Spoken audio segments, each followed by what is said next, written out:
ಅನುದಿನ ಅನುಕ್ಷಣ ಮನೆಯಲ್ಲೂ ಕಲಿಯೋಣ, ಕಲಿಕೆಯ ಹೊಸ ಹಾದಿಯಲಿ ಜೊತೆಗೂಡಿ ಹೆಜ್ಜೆಯ ಹಾಕೋಣ, ಸಂತಸದಿ ಕಲಿಯೋಣ ನಮ್ಮ ಹೆಮ್ಮೆಯ ಈ ಕ್ಲಾಸಿನಲ್ಲಿ.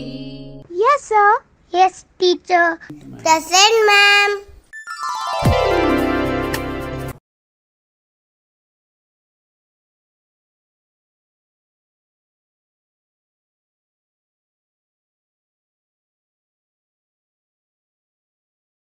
ಪ್ರೀತಿಯ ವಿದ್ಯಾರ್ಥಿಗಳಿಗೆಲ್ಲ ಕನ್ನಡ ಪ್ರಥಮ ಭಾಷೆ ಸಿರಿಕನ್ನಡ ಪಠ್ಯಪುಸ್ತಕದ 10ನೇ ತರಗತಿಯ ಛಲಮನೆ ಮೆರೆವೆಂ ಪದ್ಯಭಾಗದ ಅಧ್ಯಯನಕ್ಕೆ ನಿಮಗೆಲ್ಲರಿಗೂ ಸ್ವಾಗತವನ್ನು ಕೋರ್ತಾ ಇದ್ದೇನೆ.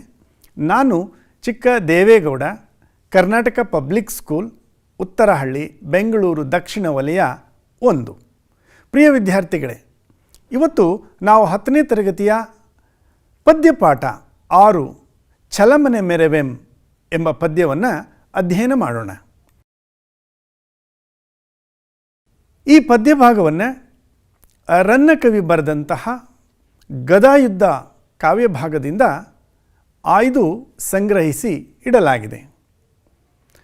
ರನ್ನನ ಬಗ್ಗೆ ಒಂದಿಷ್ಟು ವಿಚಾರವನ್ನು ನಾವು ತಿಳ್ಕೊಳ್ಳೋಣ. ರನ್ನಕವಿ ಕನ್ನಡ ಸಾಹಿತ್ಯ ಸಾರಸ್ವತ ಲೋಕದಲ್ಲಿ ಶಕ್ತಿ ಕವಿ ಅಂತ ಹೇಳಿ ಹೆಸರಾದಂಥ ಕವಿ. ತನ್ನ ಕಾವ್ಯದ ಬಗ್ಗೆ ತುಂಬ ಆತ್ಮವಿಶ್ವಾಸದಿಂದ ಒಂದು ಮಾತನ್ನು ಹೇಳ್ಕೊಳ್ತಾನೆ. ಆತ್ಮ ರತ್ನ ಪರೀಕ್ಷಕ ನಾಂ ಕೃತಿ ರತ್ನ ಪರೀಕ್ಷಕನೆಂದು ಪಣಿಪತಿಯ ಪಣಾರತ್ನಮಂ ಪೇಳ್ ರನ್ನನ ಕೃತಿರತ್ನಮಂ ಪರೀಕ್ಷಿಪಂಗೆ ಎಂಟೆದೆಯೇ ಎಂಬ ಆತ್ಮವಿಶ್ವಾಸವನ್ನು ಕಾವ್ಯದ ಆರಂಭದಲ್ಲೇ ಬರ್ಕೊಳ್ತಾನೆ.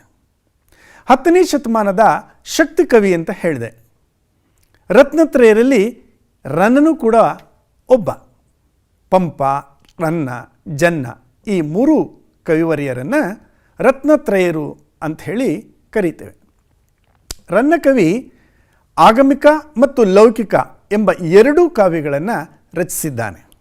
ಧಾರ್ಮಿಕ ಪ್ರಧಾನವಾದಂಥ ಕಾವ್ಯ ಮತ್ತು ಪೌರಾಣಿಕ ವಸ್ತುವನ್ನುಳ್ಳಂಥ ಕಾವ್ಯಗಳನ್ನು ಈತ ವಸ್ತುವಾಗಿ ಆಯ್ಕೆ ಮಾಡಿಕೊಂಡು ಕಾವ್ಯ ಪರಂಪರೆಯನ್ನು ಮುಂದುವರಿಸಿದ್ದಾನೆ. ಈತನ ಕೃತಿಯಲ್ಲಿ ನಾಟಕೀಯ ಗುಣ ಬಹಳ ಮುಖ್ಯವಾಗಿ ಕಾಣಬರುತ್ತೆ. ಇದೇ ಅವನ ವೈಶಿಷ್ಟ್ಯ. ಜೈನ ಪುರಾಣ ಕಾವ್ಯ, ವೈದಿಕ ಭಾರತ ಎರಡನ್ನೂ ಸಮಾನವಾಗಿ ಕಂಡು ಚಿತ್ರಿಸಿದಂತಹ ಬಹಳ ಅತ್ಯಂತ ಯಶಸ್ವಿ ಕವಿ ರನ್ನಕವಿ. ಚಾಲುಕ್ಯರ ದೊರೆಯಾದ ತೈಲಪನ ಆಸ್ಥಾನದಲ್ಲಿದ್ದಂಥ ಕವಿ ಈತ.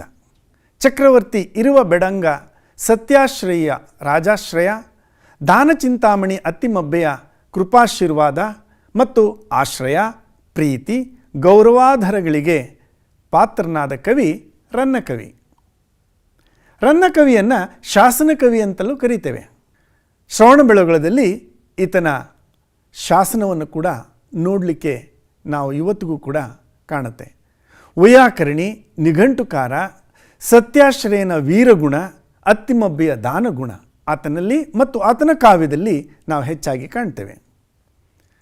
ಸಾಹಸ ಭೀಮ ವಿಜಯ ಅಥವಾ ಗದಾಯುದ್ಧ ಮತ್ತು ಅಜಿತ ತೀರ್ಥಂಕರ ಪುರಾಣ ಅನ್ನುವಂಥ ಮಹಾಕಾವ್ಯಗಳನ್ನು ಬರೆದಂಥ ಕವಿ ಈತ. ಈ 2 ಕೃತಿಗಳು ವೀರ ಮತ್ತು ದಾನ ಗುಣಗಳ ಪ್ರತಿಮೆಯನ್ನು ಹೊಂದಿವೆ. ಗದಾಯುದ್ಧ ಕೃತಿಯು ಕನ್ನಡ ಸಾಹಿತ್ಯ ಭಾಷೆಗೆ ಒಂದು ನಾಟಕೀಯತೆಯನ್ನು ತಂದುಕೊಟ್ಟಂಥ ಕೃತಿ, ಒಂದು ಕಾವ್ಯಕ್ಕೆ ವೇಗವನ್ನು ತಂದುಕೊಟ್ಟಂಥ ಕೃತಿ. ಶಕ್ತಿ, ಧ್ವನಿರಮ್ಯತೆಯನ್ನು ಅದ್ಭುತವಾಗಿ ಮೂಡಿಸುವಂಥದ್ದನ್ನು ನಾವು ಕಾಣ್ತೇವೆ. ರನ್ನಕವಿಯ ಮತ್ತೊಂದು ವಿಶೇಷತೆ ಅಂದರೆ ಭೀಮ ಮತ್ತು ದುರ್ಯೋಧನರ ಯುದ್ಧವನ್ನು ಕೇಂದ್ರವಾಗಿಟ್ಟುಕೊಂಡು ಅದರ ಸುತ್ತ ಇಡೀ ಭಾರತ ಕಥೆಯನ್ನು ಒಂದು ಸಿಂಹಾವಲೋಕನ ಕ್ರಮದಲ್ಲಿ ಅಳವಡಿಸಿ ಒಂದು ವಿನೂತನ ಪ್ರಯೋಗವನ್ನು ಮಾಡಿದಂಥ ಒಂದು ಕೃತಿ ಗದಾಯುದ್ಧ ಕೃತಿ. ಅಷ್ಟೇ ಅಲ್ಲ, ಸಮಗ್ರ ಭಾರತ ಹಾಗೂ ಸಮಸ್ತ ಭಾರತವನ್ನು ಒಂದೇ ಒಂದು ಗದಾಯುದ್ಧ ಸನ್ನಿವೇಶದಲ್ಲಿ ಕಟ್ಟಿಕೊಡ್ತಾನೆ. ಈ ಕಾವ್ಯದ ಒಂದು ಮತ್ತೊಂದು ವೈಶಿಷ್ಟ್ಯತೆ ಅಂದರೆ ಆಂಗಿಕ ಸಂಜ್ಞಾ ಭಾಷೆಗೆ, ಅಂದರೆ ಬಾಡಿ ಲ್ಯಾಂಗ್ವೇಜ್ ಅಂತ ಕರಿತೀವಲ್ಲ ಆಂಗ್ಲದಲ್ಲಿ, ಹಾಗೆ ಒಂದು ಆಂಗಿಕ ಸಂಜ್ಞಾ ಭಾಷೆಗೆ ಮತ್ತು ಕನ್ನಡದ ಕಾವ್ಯ ಭಾಷೆಗೆ ಅಪರಿಮಿತವಾದಂಥ ಒಂದು ನಂಟನ್ನು ಕಲ್ಪಿಸಿದ ಕವಿ ರನ್ನಕವಿ. ಅಷ್ಟೇ ಅಲ್ಲ, ಕಾವ್ಯ ಭಾಷೆಯಲ್ಲಿ ಅಭಿನಯದ ಅಪರಿಮಿತ ಸಾಧ್ಯತೆಗಳನ್ನು ಶೋಧಿಸಿಕೊಟ್ಟವನು ರನ್ನಕವಿ. ಕಾವ್ಯೇಶು ನಾಟಕಂ ರಮ್ಯಂ ಎಂಬ ಮಾತಿದೆ. ಕಾವ್ಯದಲ್ಲಿ ನಾಟಕೀಯತೆಯನ್ನು ತುಂಬಿ ತುಳುಕುವಷ್ಟು ಅಳವಡಿಸಿರುವಂತಹ ಕವಿ ರನ್ನಕವಿ. ರನ್ನನಿಗೂ ಚಾವುಂಡರಾಯನಿಗೂ ಆತ್ಮೀಯವಾದಂಥ ಗೆಳೆತನ. ಗೆಳೆಯನ ಶಸ್ತ್ರಾಭ್ಯಾಸವನ್ನು ನಿಲ್ಲಿಸಿ ಶಾಸ್ತ್ರಾಭ್ಯಾಸಕ್ಕೆ ದೀಕ್ಷೆಯನ್ನು ನೀಡಿಸಿದಂತಹ ಗೆಳೆತನ ಅವರಿಬ್ಬರ ನಡುವೆ ಇತ್ತು. ಅಷ್ಟೇ ಅಲ್ಲ, ಮಹಾಕವಿ ರನ್ನನ ಬಗ್ಗೆ ಮತ್ತಷ್ಟು ವಿಚಾರವನ್ನು ತಿಳ್ಕೊಳ್ಳೋ ಮುನ್ನ ಈ ಕವಿ ನಮ್ಮ ಕನ್ನಡ ಸಾಹಿತ್ಯದಲ್ಲಿ ಅತ್ಯಂತ ಪ್ರಸಿದ್ಧನಾದ ಮತ್ತು ವಿನೂತನ ಕಾವ್ಯ ಪ್ರಯೋಗದ ವಿಶಿಷ್ಟತೆಯನ್ನು ಹೊಂದಿರತಕ್ಕಂಥ ಕವಿ ಈತ. ಈತನ ಕಾಲ ಕ್ರಿಸ್ತಶಕ ಸುಮಾರು 949. ಈತ ಬಾಗಲಕೋಟೆ ಜಿಲ್ಲೆಯ ಮುದುವಳಲು, ಈಗಿನ ಮುದೋಳ ಅನ್ನುವಂಥ ಗ್ರಾಮದಲ್ಲಿ ಜನಿಸಿದವನು. ಬಂಕಾಪುರದ ಸಮೀಪದಲ್ಲಿರ್ತಕ್ಕಂಥ ಮುದೋಳ ಈತನ ಜನ್ಮಸ್ಥಳ. ಈತ ಚಾಲುಕ್ಯ ದೊರೆಯಾದ ತೈಲಪನ ಆಸ್ಥಾನದಲ್ಲಿದ್ದಂತಹ ಕವಿ. ಇವನು ಸಾಹಸ ಭೀಮ ವಿಜಯಂ ಅಥವಾ ಗದಾಯುದ್ಧ, ಮತ್ತೊಂದು ಕೃತಿ ಅಜಿತ ತೀರ್ಥಂಕರ ಪುರಾಣ ತಿಲಕಂ ಮತ್ತು ಪರಶುರಾಮ ಚರಿತಂ, ಚಕ್ರೇಶ್ವರ ಚರಿತಂ ಎಂಬ ಕಾವ್ಯಗಳನ್ನು ರಚಿಸಿ ಪ್ರಸಿದ್ಧನಾದಂಥ ಕವಿ ಈತ. ರನ್ನಕಂದ ಎಂಬ ನಿಘಂಟನ್ನು ರಚಿಸಿರುವುದಾಗಿ ತಿಳಿದು ಬರುತ್ತೆ. ಇವನಿಗೆ ತೈಲಪನು ಕವಿಚಕ್ರವರ್ತಿ ಎಂಬ ಬಿರುದನ್ನು ನೀಡಿ ಗೌರವಿಸಿದ್ದಾನೆ. ಇವನು ಕನ್ನಡದ ರತ್ನತ್ರಯರಲ್ಲಿ ಒಬ್ಬನಾಗಿದ್ದಾನೆ. ರನ್ನಕವಿಯ ಒಂದು ಅಪೂರ್ವ ಕೃತಿ ಗದಾಯುದ್ಧದಿಂದ ಆಯ್ದ ಕಾವ್ಯಭಾಗ ಇದಾಗಿದೆ. ಮಹಾಭಾರತದ ಯುದ್ಧದ ಸಂದರ್ಭ ಭೀಷ್ಮರು ಇಚ್ಛಾಮರಣಿಗಳು. ಅವರು ತಮ್ಮ ಯುದ್ಧ ಭೂಮಿಯಲ್ಲಿ ಆದಂಥ ನೋವು ಮತ್ತು ಆ ರಕ್ತಪಾತವನ್ನೆಲ್ಲ ಕಣ್ಣಾರೆ ಕಂಡು ಅರ್ಜುನನ ಬಾಣಾಘಾತದಿಂದ ಶರಶಯ್ಯೆಯಲ್ಲಿ ಮಲಗಿದ್ದಾರೆ. ಆಗ ದುರ್ಯೋಧನನು ತನ್ನ ತಂದೆ ತಾಯಿಯರ ಅಪೇಕ್ಷೆಯಂತೆ, ಸಂಜೆಯರ ಸಲಹೆಯಂತೆ ಭೀಷ್ಮರ ಸಲಹೆಯನ್ನು, ಮಾರ್ಗದರ್ಶನವನ್ನು ಪಡೆದು ಹಿರಿಯರಿಗೆ ವಂದಿಸಿ ಕೃತಜ್ಞತೆ ಸಲ್ಲಿಸಿ ಹೋಗುವಂಥ ಸಂದರ್ಭದಲ್ಲಿ ಈ ಸಂಭಾಷಣೆ ನಡೆಯುತ್ತೆ. ದುರ್ಯೋಧನ ಮಹಾಭಾರತದಲ್ಲಿ ಖಳನಾಯಕನಾಗಿ ಕಾಣಿಸ್ಕೊಳ್ತಾನೆ. ಆದರೆ ಅವನ ಮಾನವೀಯತೆಯ ಗುಣ, ಅವನ ವೀರತ್ವ, ಅವನ ಒಂದು ಸ್ನೇಹ ಗುಣ, ಈ ಎಲ್ಲವನ್ನು ಕೂಡ ನಾವು ಗದಾಯುದ್ಧದಲ್ಲಿ ಕಾಣ್ತೇವೆ. ಗದಾಯುದ್ಧದಲ್ಲಿ ಭೀಮನೇ ಕಾವ್ಯನಾಯಕ ಆದರೂ ಕೂಡ ಹೆಚ್ಚಿನ ಪ್ರಾಮುಖ್ಯತೆ ದೊರೆತಿರುವುದು ದುರ್ಯೋಧನನಿಗೆ ಅಂತ ಹೇಳಿ ವಿಮರ್ಶಕರು ಹೇಳ್ತಾರೆ. ದುರ್ಯೋಧನ ಭೀಷ್ಮರ ಬಳಿ ಬಂದಿದ್ದಾನೆ. ಶರಶಯ್ಯೆಯಲ್ಲಿ ಭೀಷ್ಮರು ಮಲಗಿದ್ದಾರೆ. ಆ ಸಂದರ್ಭದಲ್ಲಿ ನಡೆದಂಥ ಒಂದು ಸಂಭಾಷಣೆ ಈ ಕಾವ್ಯ ಭಾಗ ಆಗಿದೆ. ನೋಡಿ ಮುಂದೆ ವಚನ. ಇಂಬು ಕೈವೆಯಪ್ಪೊಡೆ ಪಾಂಡವರನ್ ಒಡಂಬಡಿಸಿ ಸಂಧಿಯಂ ಮಾಡಿ ಪೂರ್ವಕ್ರಮದೋಳ್ ನಡೆವಂತೆ ಮಾಳ್ಪೆಂ. ಇನ್ನುಂ ಅವರ್ ಎಂ ಅಂದುದಂ ಇಂಬು ಕೈದವರ್ ಮೀರುವರ್ ಅಲ್ಲ. ನೀನುಂ ಎಮ್ಮ ಪೇಳ್ದುದಂ ಮೀರದೆ ನೆಗಳಲ್ ವೇಳ್ಕುಂ ಎನೆ ಸುಯೋಧನಂ ಮುಗುಳ್ನಗೆ ನಕ್ಕು. ಪ್ರಿಯ ವಿದ್ಯಾರ್ಥಿಗಳೇ, ನೀವು ನೋಡ್ತಾ ಇದ್ದೀರಿ ಪದ್ಯಭಾಗವನ್ನು. ಹಳಗನ್ನಡವನ್ನು ಓದುವಾಗ ನಿಲುಗಡೆ ಬಹಳ ಮುಖ್ಯ.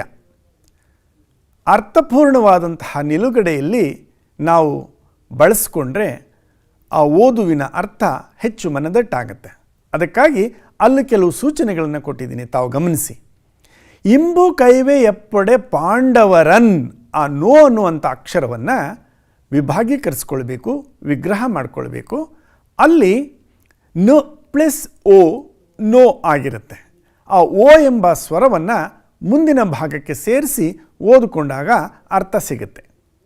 ಇಂಬು ಕೈವೆ ಎಪ್ಪೊಡೆ ಪಾಂಡವರನ್ ಒಡಂಬಡಿಸಿ, ಓ ಅಲ್ಲಿದೆ ನೋಡಿ, ಅದಕ್ಕೆ ಗುರುತಿಸಿದ್ದೇನೆ ಅಲ್ಲಿ. ಒಡಂಬಡಿಸಿ ಸಂಧಿಯಂ ಮಾಡಿ ಪೂರ್ವಕ್ರಮದೋಳ್ ನಡೆವಂತು ಮಾಳ್ಪೆಂ. ಅಲ್ಲಿ ಬೇರೆ ಯಾವುದೋ ಒಂದು ಅಕ್ಷರ ಕಾಣ್ತಾ ಇದೆ ನಿಮಗೆ, ಅದು ಹಳಗನ್ನಡದ ಳ. ಹಳಗನ್ನಡದಲ್ಲಿ ಳಕಾರ ಅಕ್ಷರ. ಇದರ ಬಗ್ಗೆ ನಿಮಗೆ ವೃಕ್ಷ ಸಾಕ್ಷಿ ಪಾಠದಲ್ಲಿ ರಳಕುಳಕ್ಷಳದ ಬಗ್ಗೆ ಹೆಚ್ಚಿನ ಮಾಹಿತಿ ಸಿಗುತ್ತೆ. ಅಲ್ಲಿ ನೀವು ಹೆಚ್ಚು ಓದ್ಕೊಳ್ಬೇಕಾಗತ್ತೆ. ಇದು ಹಳಗನ್ನಡದ ಳ. ಳ ಅನ್ನುವಂಥದ್ದಕ್ಕೆ ಅಲ್ಲಿ ಕೆಂಪು ಶಾಯಿಯಲ್ಲಿ ಆವರಣದಲ್ಲಿ ಸೂಚಿಸಿದ್ದೇನೆ. ಮಾಳ್ಪೆಂ, ಅದನ್ನು ಗಮನಿಸಿ. ಇನ್ನುಂ ಅವರೆಂಬಂದುದಂ, ಇನ್ನುಂ ಅವರ್ ಎಂಬಂದುದಂ ಇಂಬು ಕೈದವರ್ ಮೀರುವರ್ ಅಲ್ಲ. ನೀನು ಎಮ್ಮ ಪೇಳ್ದುದಂ ಮೀರದೆ ನೆಗಳಲ್ ವೇಳ್ಕುಂ ಎನೆ ಸುಯೋಧನಂ ಮುಗುಳ್ನಗೆ ನಕ್ಕು. ಅಯ್ಯ ದುರ್ಯೋಧನ, ನೀನು ಒಪ್ಪುವೆಯಾದರೆ, ಇಂಬು ಕೈವೆಯಪ್ಪಡೆ ಅಂದರೆ ಒಪ್ಪುವೆಯಾದರೆ, ಪಾಂಡವರನ್ನು ಒಡಂಬಡಿಸಿ, ಪಾಂಡವರನ್ನೂ ಸಮ್ಮತಿಸುವಂತೆ ಮಾಡಿ, ಒಪ್ಪುವಂತೆ ಮಾಡಿ, ಸಂಧಿಯಂ ಮಾಡುವೆನ್, ನಿಮ್ಮಿಬ್ಬರ ನಡುವೆ ಸಂಧಿಯನ್ನು ಏರ್ಪಡಿಸುತ್ತೇನೆ. ಹಿಂದಿನಂತೆ ಪೂರ್ವಕ್ರಮದೋಳ್ ನಡೆವಂತೆ ಮಾಳ್ಪೆಂ, ಇಬ್ಬರು ಶಾಂತವಾಗಿ ತಮ್ಮ ತಮ್ಮ ರಾಜ್ಯಭಾರಗಳನ್ನು ಮಾಡುವಂತೆ ಮಾಡುತ್ತೇನೆ. ಇನ್ನುಂ ಅವರ್ ಎಂ ಅಂದುದಂ ಇಂಬು ಕೈದವರ್ ಮೀರುವವರಲ್ಲ, ಇನ್ನು ಅವರು ನಮ್ಮ ಮಾತನ್ನು ಮೀರುವವರಲ್ಲ. ನೀನು ಕೂಡ ಎಮ್ಮ ಅಂದುದಂ ಪೇಳ್ದು ಮೀರದೆ, ನಾವು ಹೇಳ್ದಂಥದ್ದನ್ನು ಮೀರದೆ, ನೀನು ಎಮ್ಮ ಪೇಳ್ದುದಂ, ನಾವು ಹೇಳುವುದನ್ನು ಮೀರದೆ, ನೆಗಳಲ್ ವೇಳ್ಕುಂ, ನೆಗಳಲ್ ವೇಳ್ಕುಂ, ಪಾಲಿಸಿಕೊಂಡು ಹೋಗು, ಒಪ್ಪಿಕೊಳ್ಳೋ ಅನ್ನುವಂಥ ಸಲಹೆಯನ್ನು ಭೀಷ್ಮಾಚಾರ್ಯರು ದುರ್ಯೋಧನನಿಗೆ ನೀಡ್ತಾರೆ. ಆಗ ಮುಗುಳು ನಗ್ತಾನೆ ದುರ್ಯೋಧನ. ಪದಗಳ ಅರ್ಥವನ್ನು ತಿಳಿಯೋಣ. ಈ ಪದ್ಯ ಭಾಗದ ಪದಗಳ ಅರ್ಥವನ್ನು ತಿಳ್ಕೊಳ್ಳೋಣ ಬನ್ನಿ. ಮೊದಲಿಗೆ ಇಂಬು ಕೈವೆ ಅಂದರೆ ಒಪ್ಪಿಕೊಳ್ಳುವುದಾದರೆ, ಒಪ್ಪಿಕೊಳ್ಳು. ಮಾಳ್ಪೆ, ಮಾಳ್ಪೆ ಅಂದರೆ ಮಾಡುವೆನು. ನೆಗಳಲ್ ವೇಳ್ಕುಂ, ನಡೆದುಕೊಳ್ಳಬೇಕು. ನೆಗಳಲ್ ವೇಳ್ಕುಂ ಅಂದರೆ ನೀನು ಕೂಡ ಹಾಗೆ ನಡೆದುಕೊಳ್ಳಬೇಕು. ಸುಯೋಧನ ಅಂದರೆ ಅರ್ಥ ದುರ್ಯೋಧನ ಅಂತೇಳಿ. ಸುಯೋಧನ ಅಂದರೆ ದುರ್ಯೋಧನ ಅಂತ. ಪ್ರಿಯ ವಿದ್ಯಾರ್ಥಿಗಳೇ, ಇವತ್ತಿನ ಕಾವ್ಯಭಾಗದ ಗಮಕ ವಾಚನವನ್ನು ಮಾಡಲಿದ್ದಾರೆ ನಮ್ಮ ಹಿರಿಯರಾದಂತಹ ಮತ್ತು ಆತ್ಮೀಯರೂ ಆದಂತಹ ಶ್ರೀ ಶಿವಣ್ಣ ಇಂದ್ವಾಡಿಯವರು. ಕನ್ನಡ ಭಾಷಾ ಶಿಕ್ಷಕರು, ರಾಜ್ಯ ಸಂಪನ್ಮೂಲ ಶಿಕ್ಷಕರು ಆಗಿರುವಂಥ ಶ್ರೀಯುತರು ಸರ್ಕಾರಿ ಪ್ರೌಢಶಾಲೆ ಚೆನ್ನಲಿಂಗನಹಳ್ಳಿಯಲ್ಲಿ ಕರ್ತವ್ಯ ನಿರ್ವಹಿಸ್ತಾ ಇದ್ದಾರೆ. ಹನೂರು ತಾಲೂಕು, ಚಾಮರಾಜನಗರ ಜಿಲ್ಲೆ. ಇವರು ಅಲ್ಲಿಂದ ಕಳಿಸ್ಕೊಟ್ಟಿರುವಂಥ ಈ ಒಂದು ಗಮಕ ವಾಚನವನ್ನು, ಸುಮಧುರವಾಗಿ ಹಾಡಿರ್ತಕ್ಕಂಥ ಈ ವಾಚನವನ್ನು ಕೇಳಿ ಬರೋಣ ಬನ್ನಿ. ಹಿಂಬುಗೈವೆಯಪ್ಪೊಡೆ ಪಾಂಡವರೊಡಂಬಡಿಸಿ ಸಂಧಿಯಂ ಮಾಡಿ, ಪೂರ್ವಕ್ರಮದೊಳ್ ನಡೆವಂತು ಮಾಳ್ಪೆಂ, ಇನ್ನುಂ ಅವರ್ ಎಮ್ಮಂದುದಂ ಇಂಬುಗೆಯದವರ್ ಮೀರೆವರಲ್ಲ. ನೀನುಂ ಎಮ್ಮ ಪೇಳ್ದುದಂ ಮೀರದೆ ನೆಗಳಲ್ ವೇಳ್ಕುಂ ಎನೆ ಸುಯೋಧನಂ ಮುಗುಳ್ನಗೆ ನಕ್ಕು.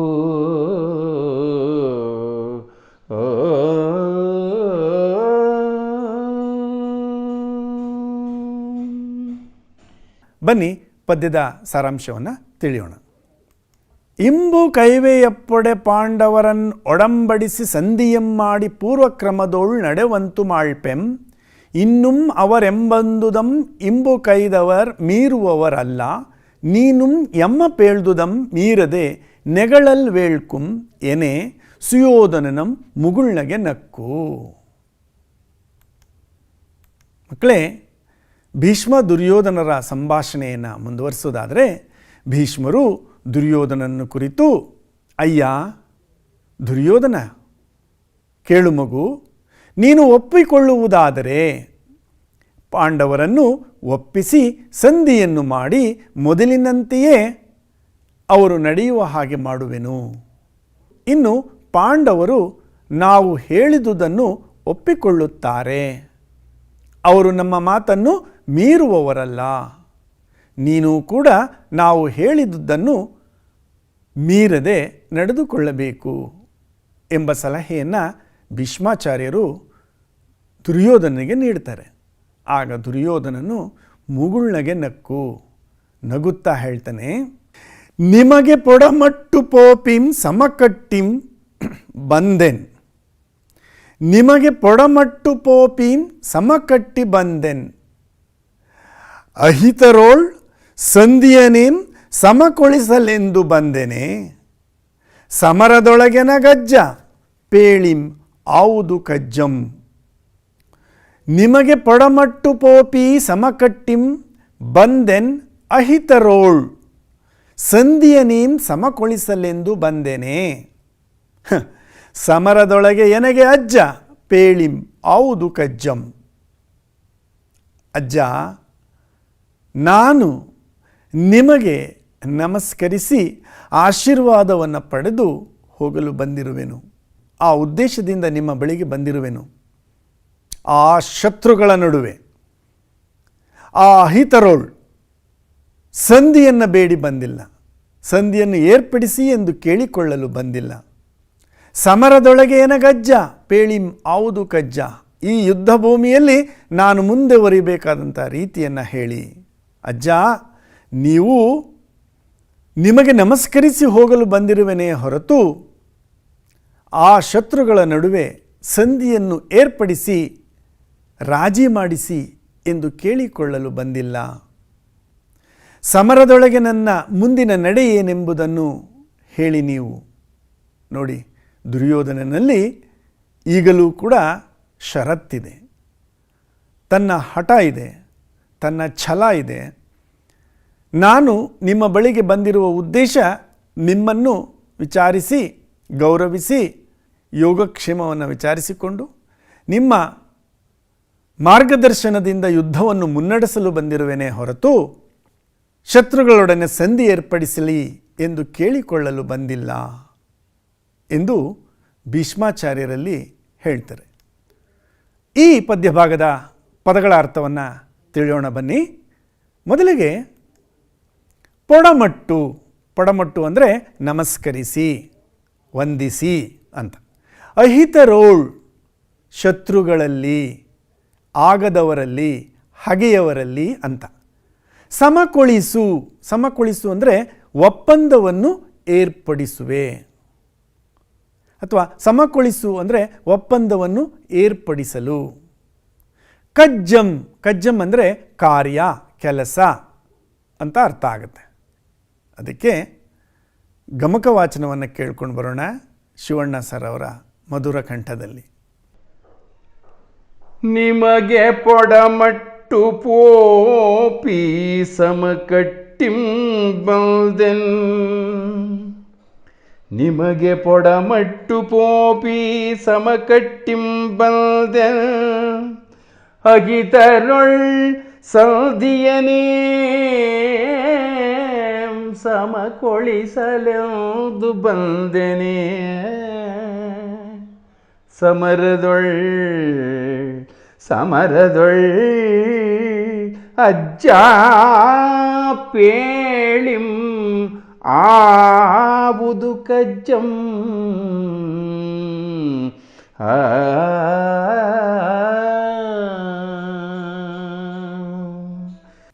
ಸಾರಾಂಶ: ದುರ್ಯೋಧನನು ಮುಗುಳು ನಗೆ ನಕ್ಕು ಭೀಷ್ಮರನ್ನು ಕುರಿತು, ಅಜ್ಜ, ನಿಮಗೆ ವಂದಿಸಿ ಆಶೀರ್ವಾದವನ್ನು ಪಡೆದು ಹೋಗುವ ನಿರ್ಧಾರದಿಂದ ಬಂದಿದ್ದೇನೆ ಹೊರತು ಏನು ಆ ಶತ್ರುಗಳೊಡನೆ ಸಂಧಿಯ ಒಪ್ಪಂದವನ್ನು ಮಾಡಲೆಂದು ಬಂದಿಲ್ಲ. ನಾನು ಆ ರೀತಿ ಭಾವಿಸಬೇಡಿ ನನ್ನನ್ನು. ಯುದ್ಧದಲ್ಲಿ ನಾನು ಮಾಡಬೇಕಾದ ಕಾರ್ಯ ಯಾವುದು, ಯುದ್ಧದ ಮುನ್ನಡೆ ಹೇಗಿರಲಿ ಎಂಬುದನ್ನು ಕೇಳಲು ಬಂದಿರುವೆನೇ ತಾತ. ಶತ್ರುಗಳೊಡನೆ ಸಂಧಿಯನ್ನು ಏರ್ಪಡಿಸಿ ಎಂದು ಬೇಡಲು ಬಂದಿಲ್ಲ ಎಂಬ ಮಾತನ್ನು ದುರ್ಯೋಧನ ಭೀಷ್ಮರಿಗೆ ಹೇಳುತ್ತಾನೆ. ಮುಂದುವರೆದು ದುರ್ಯೋಧನ ಹೇಳ್ತಾನೆ, ನೆಲಕ್ಕಿರುವೆನೆಂದು ಬಗೆದಿರೆ. ತಾತ, ಈ ಭೂಮಿಯ ಆಸೆಗಾಗಿ ನಾನು ಬಾಳ್ತಿದ್ದೇನೆ, ನಾನು ಹೋರಾಡ್ತಿದ್ದೇನೆ ಅಂತ ತಿಳಿದಿದ್ದೀರೇನು? ನೆಲಕ್ಕಿರುವೆನೆಂದು ಬಗೆದಿರೆ ಛಲಕ್ಕಿರುವೆನ್. ಪಾಂಡು ಸುತರೋಳು ಈ ನೆಲನಿದು ಪಾಳ್ನೆಲ ಎನಗೆ. ದಿನಪಸುತನಂ ಕೊಲಿಸಿದ ಈ ನೆಲನೊಡನೆ ಮತ್ತೆ ಪುದುವಾಳ್ದೆಪೆನೆ. ಅಜ್ಜ, ಈ ಭೂಮಿಯ ಆಸೆಗಾಗಿ, ಈ ಅಧಿಕಾರದ ಆಸೆಗಾಗಿ, ಈ ಸಾಮ್ರಾಜ್ಯದ ಆಸೆಗಾಗಿ ಹೋರಾಡ್ತಾ ಇದ್ದೇನೆ ಅಂತ ಹೇಳಿ ಭಾವಿಸಿದ್ದೀರಾ? ಇಲ್ಲ. ನಾನು ಹೋರಾಡ್ತಾ ಇರ್ತಕ್ಕಂಥದ್ದು ನನ್ನ ಛಲಕ್ಕಾಗಿ, ನನ್ನ ಹಠಕ್ಕಾಗಿ, ನನ್ನ ಸ್ವಾಭಿಮಾನಕ್ಕಾಗಿ. ಪಾಂಡವರ ಜೊತೆಗೆ ಬಾಳುವುದೆಂದರೆ ಈ ಭೂಮಿ ನನಗೆ ಪಾಳು ನೆಲ ಇದ್ದಂತೆ. ನನ್ನ ಆಪ್ತ ಮಿತ್ರ ಸೂರ್ಯಪುತ್ರ ದಿನಪಸುತ, ಅವನ ಸಾವಿಗೆ ಕಾರಣವಾದಂತಹ ಈ ನೆಲ ಇದು ಪಾಳ್ನೆಲ ಇದ್ದ ಹಾಗೆ. ಪ್ರಿಯ ಮಿತ್ರನಿಲ್ಲದಂತಹ ಈ ಸಾಮ್ರಾಜ್ಯ, ಈ ಅಧಿಕಾರ, ಈ ಸಂಪತ್ತು ಎಲ್ಲವೂ ನನ್ನ ಪಾಲಿಗೆ ಪಾಳ್ನೆಲವಿದ್ದಂತೆ. ಇಂತಹ ಪಾಳು ನೆಲದೊಡನೆ ಮತ್ತೆ ನಾನು ಬಾಳುವ ಆಸೆಯನ್ನು ಮಾಡುವೇನೇ ತಾತ? ನಿಜಕ್ಕೂ ಇಲ್ಲ. ನೋಡಿ, ಇಲ್ಲಿ ದುರ್ಯೋಧನನ ಸ್ವಾಭಿಮಾನ ಮತ್ತು ಸ್ನೇಹಕ್ಕೆ ಕೊಡುವಂಥ ಬೆಲೆ, ಬಂಧು ಬಾಂಧವರೊಡನೆ ಇಟ್ಟಿದ್ದಂತಹ ಆಪ್ಯಾಯಮಾನವಾದಂಥ ಆತ್ಮೀಯತೆ ಜೊಕ್ಕು ಅವನು ಸಂಪತ್ತಿಗಾಗಿ, ಅಧಿಕಾರಕ್ಕಾಗಿ ಬಾಳುವವನು ಅಲ್ಲ. ಬಾಂಧವ್ಯಕ್ಕಾಗಿ, ಸಂಬಂಧಗಳಿಗಾಗಿ, ಸ್ನೇಹಕ್ಕಾಗಿ ಜೀವಿಸ್ತಕ್ಕಂಥ ಉದಾತ್ತ ವ್ಯಕ್ತಿ ಅನ್ನುವಂಥದ್ದನ್ನು ಅವನ ಮಾತುಗಳಲ್ಲಿ ನಾವು ಕಾಣಬಹುದು. ಪದಗಳ ಅರ್ಥವನ್ನು ತಿಳಿಯೋಣ ಬನ್ನಿ. ಇರಿವೆಂ. ಇರಿವೆಂ ಅಂದರೆ ಹೋರಾಡುವೆ. ಇರುವೆಂ ಅಂದರೆ ಹೋರಾಡುವೆ, ಯುದ್ಧ ಮಾಡುವೆ. ಪಾಂಡು ಸುತರೋಳ್, ಪಾಂಡುವಿನ ಮಕ್ಕಳಲ್ಲಿ. ಪಾಂಡು ಸುತರೋಳ್, ಸುತ ಅಂದರೆ ಮಕ್ಕಳು, ಮಗ. ಸುತ ಅಂದರೆ ಮಗ, ಸುತರೋಳ್ ಅಂದರೆ ಮಕ್ಕಳಲ್ಲಿ, ಪಾಂಡುವಿನ ಮಕ್ಕಳಲ್ಲಿ. ಪಾಳ್ನೆಲ. ಪಾಳ್ನೆಲ ಎನಗೆ ಅಂದರೆ ಪಾಳು ನೆಲ, ಪಾಳು ಬಿದ್ದ ನೆಲ, ಬರಡು ನೆಲ, ಬಂಜರು ನೆಲ, ಫಲವಿಲ್ಲದ ನೆಲ. ದಿನಪಸುತ ಅಂದರೆ ಕರ್ಣ.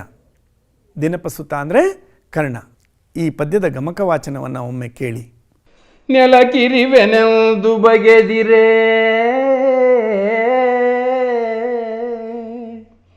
ನೆಲಕಿರಿವೆನೆಂದು ಬಗೆದಿರೆ ಛಲಕಿರಿವೆಂ ಪಾಂಡು ಸುತರೊಳ್ ಈ ನೆಲನಿದು ಪಾಳ್ನೆಲ ನೆನಗೆ. ದಿನಪಸುತನಂ ಕೊಲಿಸಿದ ನೆಲನೊಡನೆ, ದಿನಪಸುತನಂ ಕೊಲಿಸಿದ ನೆಲನೊಡನೆ ಮತ್ತೆ ಪುದುವಾಳ್ದ ಪೆನೆ.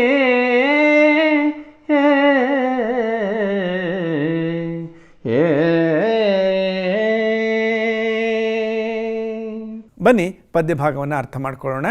ನೆಲಕ್ಕಿರಿವೆನೆಂದು ಬಗೆದಿರೆ ಛಲಕ್ಕಿರಿವೆಂ. ಪಾಂಡು ಸುತರೊಳು ಈ ನೆಲನಿದು ಪಾಳ್ನೆಲ ಎನಗೆ. ದಿನಪಸುತನಂ ಕೊಲಿಸಿದ ನೆಲನೊಡನೆ ಮತ್ತೆ ಪುದುವಾಳ್ದೆಪೆನೆ. ನೋಡಿ, ಸಾರಾಂಶವನ್ನು ನೋಡಿ ಬರೋಣ. ನಾನು ಪಾಂಡವರಲ್ಲಿ ನೆಲಕ್ಕಾಗಿ ಯುದ್ಧ ಮಾಡುವವನು ಅಲ್ಲ. ಹಾಗೇನಾದರೂ ತಿಳಿದಿದ್ರೆ ಅದು ತಪ್ಪು. ಛಲಕ್ಕಾಗಿ ಯುದ್ಧ ಮಾಡುತ್ತಿರುವೆನು. ಪಾಂಡುಪುತ್ರರ ಜೊತೆಯಲ್ಲಿ ಈ ನೆಲ ನನ್ನ ಪಾಲಿಗೆ ಪಾಳ್ನೆಲ ಇದ್ದ ಹಾಗೆ. ಈ ಪಾಳು ಭೂಮಿಯಲ್ಲಿ ನಾನು ಮತ್ತೆ ಬಾಳ್ವೆ ನಡೆಸುವೆನೆ. ಮಿತ್ರನಾದ ಸೂರ್ಯಪುತ್ರನನ್ನು ಕೊಲ್ಲಿಸಿದ, ಅವನ ಸಾವಿಗೆ ಕಾರಣನಾದ ಈ ನೆಲನೊಡನೆ ಮತ್ತೆ ನಾನು ಹೊಸ ಬಾಳನ್ನು ಕಟ್ಟಿಕೊಳ್ಳಲು ಸಾಧ್ಯವಿಲ್ಲ, ಬದುಕಲು ಸಾಧ್ಯವೇ ಇಲ್ಲ ಎಂಬತಕ್ಕಂಥ ಮಾತನ್ನು ದುರ್ಯೋಧನ ಆಡ್ತಾನೆ. ಮಕ್ಕಳೇ, ಈ ಪದ್ಯಭಾಗದಲ್ಲಿ ಕಂದ ಪದ್ಯಗಳನ್ನು ನಾವು ಕಾಣ್ತೇವೆ. ಛಂದಸ್ಸಿನ ದೃಷ್ಟಿಯಲ್ಲಿ ಇದು ಕಂದ ಪದ್ಯದ ಲಕ್ಷಣವನ್ನು ತಿಳಿಯುವಂಥದ್ದು ಈಗಿನ ಸಂದರ್ಭ. ಪದ್ಯದಲ್ಲಿ 4 ಸಾಲುಗಳಿರ್ತದೆ. 4 ಸಾಲುಗಳು ಮೊದಲ ಮತ್ತು ಮೂರನೇ ಸಾಲು ಸಮವಾಗಿರುತ್ತೆ. ಪ್ರತಿ ಸಾಲಿನಲ್ಲೂ 4 ಮಾತ್ರೆಯ 3 ಗಣಗಳು, ಅಂದರೆ ಒಟ್ಟು ಮಾತ್ರೆ 12 ಮಾತ್ರೆಗಳಿರ್ತವೆ. ಎರಡನೇ ಸಾಲಿನಲ್ಲಿ 4 ಮಾತ್ರೆಯ 5 ಗಣಗಳಿದ್ದು 20 ಮಾತ್ರೆಗಳಿರ್ತವೆ. ಹೀಗೆ 12, 20, 12, 20 ಕ್ರಮವಾಗಿ ಮುಂದುವರಿಯುವಂತಹ ಈ ಪದ್ಯ ಜಾತಿಗೆ ಕಂದ ಪದ್ಯ ಅಂತ ಹೇಳಿ ಕರೀತೇವೆ. ಒಟ್ಟಾರೆ 64 ಮಾತ್ರೆಗಳಿರುವಂಥದ್ದು ಈ ಕಂದ ಪದ್ಯ. ಲಘು ಗುರು ಹಾಕುವಂಥ ಪದ್ಧತಿಯನ್ನು ಈಗಾಗಲೇ ನೀವು ಕಲ್ತ್ಕೊಂಡಿದ್ದೀರಾ. ಅದನ್ನು ಹಾಕಿದಾಗ ನಾವು 4 ಮಾತ್ರೆಗಳಂತೆ ಗುಂಪು ಮಾಡ್ತೇವೆ. ಲಘು ಬರುವಂಥದ್ದು ಕಡಿಮೆ ಅವಧಿಯಲ್ಲಿ ಉಚ್ಚರಿಸುವಂಥ ಅಕ್ಷರಗಳು. ಗುರು ಬರುವಂಥದ್ದು ಹೆಚ್ಚು ಸಮಯವನ್ನು ತೆಗೆದುಕೊಂಡು 1 ಮಾತ್ರಾ ಕಾಲಕ್ಕಿಂತ ಹೆಚ್ಚು ಸಮಯವನ್ನು, ಅಂದರೆ 2 ಮಾತ್ರಾ ಕಾಲ ಸಮಯವನ್ನು ತೆಗೆದುಕೊಳ್ಳುವಂಥದ್ದು ಗುರು ಆಗಿರುತ್ತೆ. ಇದನ್ನೆಲ್ಲ ಈಗ ಹಿಂದೆ ಕಲ್ತಿದ್ದೀರಾ. ಹೀಗೆ 4 ಮಾತ್ರೆಗಳನ್ನು ಹಾಕಿದಾಗ ಒಟ್ಟು ಮೊದಲ ಸಾಲಿನಲ್ಲಿ 12 ಮಾತ್ರೆಗಳು, ಎರಡನೇ ಸಾಲಿನಲ್ಲಿ 20 ಮಾತ್ರೆಗಳು, ಮತ್ತು ಮೂರನೇ ಸಾಲಿನಲ್ಲಿ 12 ಮಾತ್ರೆಗಳು, ನಾಲ್ಕನೇ ಸಾಲಿನಲ್ಲಿ ಮತ್ತೆ 20 ಮಾತ್ರೆಗಳು. ಹೀಗೆ 12, 20, 12, 20ರಂತೆ ಒಟ್ಟು 64 ಮಾತ್ರೆಗಳುಳ್ಳಂಥ ಈ ಪದ್ಯ ಜಾತಿಯನ್ನು ನಾವು ಕಂದ ಪದ್ಯ ಅಂತ ಕರಿತೇವೆ. ನೀವು ಪುಸ್ತಕ ಇಟ್ಕೊಂಡು ಅಭ್ಯಾಸ ಮಾಡಬೇಕು. ಬರೆದು ಲಘು ಗುರು ಹಾಕಿ ಅಭ್ಯಾಸ ಮಾಡಿದ್ರೆ ಇದು ಪರೀಕ್ಷಾ ದೃಷ್ಟಿಯಿಂದ 3 ಅಂಕಗಳಿಗೆ ಬರುವಂಥ ಪ್ರಶ್ನೆ ಆಗಿರುತ್ತೆ. ದಯಮಾಡಿ ಈ ಛಂದಸ್ಸಿನ ಪ್ರಕಾರವನ್ನು ಅಭ್ಯಾಸ ಮಾಡಿ. ಇದುವರೆಗೆ ರನ್ನನ ಗದಾಯುದ್ಧ ಕಾವ್ಯ ಭಾಗದ ಛಲಮನೆ ಮೆರೆವೆಂ ಪದ್ಯಭಾಗದ ಪೂರ್ವಾರ್ಧದ ಅಧ್ಯಯನದಲ್ಲಿ ನನ್ನ ಜೊತೆ ಇದ್ರಿ. ರನ್ನನ ಪರಿಚಯವನ್ನು ಮಾಡಿಕೊಂಡಿದ್ದೀರಾ, ಜೊತೆಗೆ ಗಮಕ ವಾಚನವನ್ನು ಕೇಳಿದ್ದೀರಾ, ಪದ್ಯದ ಸಾರಾಂಶವನ್ನು ಕೇಳಿದ್ದೀರಾ, ಹಾಗೆಯೇ ಕಂದ ಪದ್ಯದ ಲಕ್ಷಣವನ್ನು ಕೂಡ ನೀವು ಅರ್ಥ ಮಾಡ್ಕೊಂಡಿದ್ದೀರಾ. ಮುಂದಿನ ಕಾವ್ಯಭಾಗದ ಅಧ್ಯಯನದಲ್ಲಿ ನಿಮ್ಮ ಜೊತೆಯಾಗ್ತೇನೆ. ನಿಮ್ಮೆಲ್ಲರಿಗೂ ವಂದನೆಗಳು. ನಮಸ್ಕಾರ.